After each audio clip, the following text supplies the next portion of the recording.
जय श्री राम।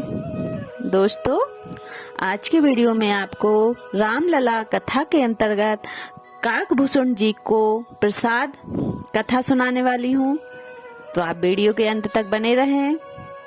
काकभूषुंड को प्रसाद। श्री राम अयोध्या में नित्य अनोखी लीलाएं करते थे और अपने भक्तों को विशेष सुख प्रदान करते थे। काकभूषुंडी भगवान श्री राम के बाल स्वरूप के अन्य भक्त थे तथा अयोध्या में जब जब श्री राम का अवतार होता था तब तब महाराज दशरथ के मणिमय आंगन में बाल रूप श्री राम के आसपास विहार करते थे। श्री राम की मधुर बाल लीलाओं के दर्शन के साथ वे श्री राम के द्वारा गिराई गई जूठन को खाकर अपने आप को धन्य करते थे। काकभूषुंडी श्री राम कथा के सबसे बड़े आचार्य हैं। जब भगवान श्री राम को नागपाश में बंधा देखकर गरुड़ जी को संशय हो गया था, तब इन्होंने ही श्री राम का प्रभाव बताकर उन्हें मोह मुक्त किया था। काकभूषुंडी जी पूर्व जन्म में भगवान शिव के परम भक्त थे। एक दिन वे शिव मंदिर में बैठकर जब शिव नाम का जाप कर रहे थे, तब उनके गुरु आए और उन्होंने अभिमान बस उठकर गुरु के चरणों में प्रणाम नहीं किया। उनके गुरु भगवान के भक्त और परम क्षमावान थे। उन्होंने उनकी अशिष्टता पर ध्यान नहीं दिया, परंतु भगवान शिव गुरु अपमान को सहन न कर सके और क्रुद्ध होकर काकभूषुंडी को सर्प होने का श्राप दे दिया। गुरु की प्रार्थना पर प्रसन्न होकर शिव ने काकभूषुंडी को पूर्व जन्मों की बात याद होने के साथ श्री राम भक्ति का वरदान दिया। एक जन्म में काकभूषुंडी ने ब्राह्मणों के यहाँ जन्म लिया और लोमस ऋषि से विवाद होने के कारण उन्हें कौवे की योनि में जन्म लेना पड़ा। बाद में कृपा करके लोमस जी ने भगवान श्री राम के बाल रूप के ध्यान के साथ उन्हें इच्छा मृत्यु का भी वर दे दिया। वही काकभूषुंडी भगवान की मधुर बाल लीलाओं के दर्शन तथा प्रसाद के लोभ के कारण महाराज दशरथ के आंगन में श्री राम के आसपास विचरण कर रहे हैं। श्री राम के हाथ में मालपुआ है और वे उसे काकभूषुंडी की ओर आगे बढ़ाते हैं।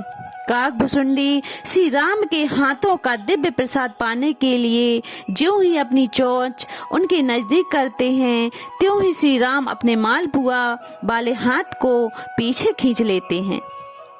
ज्यों ही दूसरा हाथ काकभूषुंडी को पकड़ने के लिए आगे बढ़ाते हैं, त्यों ही काकभूषुंडी जी पीछे भाग जाते हैं।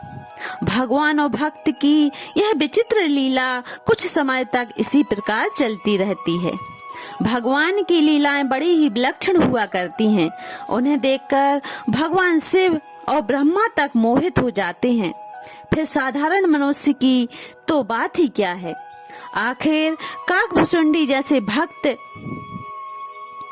भी भगवान की दिव्य लीलाओं की विचित्रता से मोहित हो ही गए।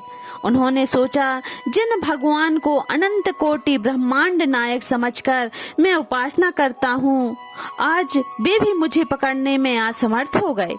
इस प्रकार का संशय जैसे ही काकभूषुंडी के मन में आया, वैसे ही श्री राम ने काकभूषुंडी को पकड़ने के लिए अपने हाथ को आगे बढ़ा दिया। काकभूषुंडी भी अपनी संपूर्ण शक्ति लगाकर उड़ चले।